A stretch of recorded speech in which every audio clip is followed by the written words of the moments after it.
Pasca Lebaran, sampah yang dihasilkan dari rumah tangga menjadi meningkat. Bukan hanya sampah organik, namun juga sampah plastik. Kondisi ini dipicu karena masih kurangnya kesadaran masyarakat akan kebersihan, sehingga sungai masih menjadi tempat pembuangan sampah. Akibatnya sampah tersebut akan menumpuk di pintu-pintu air muara. Seperti yang terpantau pada Kamis pagi di Danau Cimpago yang terletak di kawasan Purus, Kota Padang ini.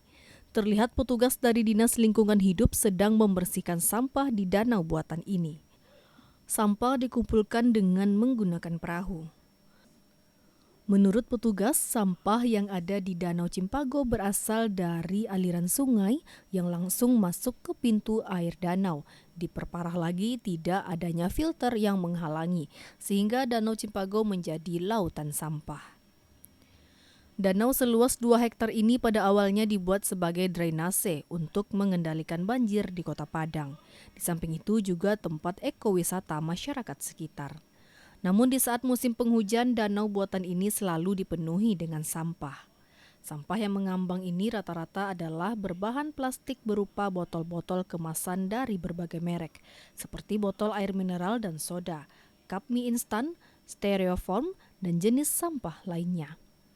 Menurut petugas, yang berhasil diangkat lebih dari 6 perahu, diperkirakan volumenya lebih dari 1 ton. Pas hujan deras bang, Dan deras ya bang ya. Kalau hari-hari biasa. paling 2 perahu hari biasa. Dalam satu hari ini kira-kira berapa perahu bang yang diangkat bang kalau pas banyak-banyak sampah? Mau ini sudah kalau dalam sehari ini 6 perahu sekarang nih bang. 6 perahu di mana ini? Pasalnya dari Bandar Begali bang, masuk dari pintu air. Dulu ada Pangea dulu, sekarang ada lagi. Kenapa tidak ada bang? Rusak kena orang proyek bang. Nggak ada upaya untuk memasang yang baru lagi nih bang? Udah diminta kemarin bang, tapi belum dipasang lagi. 1 ton ada lebih, lebih. Sementara itu, Koordinator Riset Walhi Sumbar, Andre Bustamar, menyebutkan penyumbang sampah terbesar berasal dari sampah plastik. Untuk itu, Walhi sebagai organisasi independen secara aktif mendorong dalam penyelamatan dan pemulihan lingkungan hidup di Indonesia. Untuk itu, pihaknya menuntut tanggung jawab dari produsen sampah plastik untuk ikut memastikan produk yang mereka hasilkan tidak merusak lingkungan. Dapat sama-sama menyelamatkan sungai kita. Terutama kami mendesak kepada pemerintah untuk dapat menyediakan sarana untuk mengurangi sampah-sampah yang masuk ke dalam sungai di Kota Padang.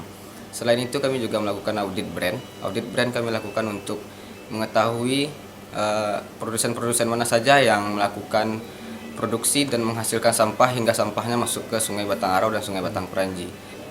Dan tujuannya itu adalah untuk kami bisa mendesak kebijakan extended production responsibility atau perluasan tanggung jawab dari produsen untuk dapat mempertanggungjawabkan sampah-sampah mereka yang merupakan hasil dari produksi untuk tidak masuk ke dalam sungai-sungai kita dan tidak mengotori lingkungan kita. Mungkin itu dapat kita kerjasamakan bersama-sama untuk dapat mengaudit brand-brand yang ada di dalam sungai dan di lingkungan kita yang mengotori dan mengurangi hak-hak hidup kita, hidup bersih dan hidup sejahtera di Sumatera Barat. Randi Eka Putra, Padang TV.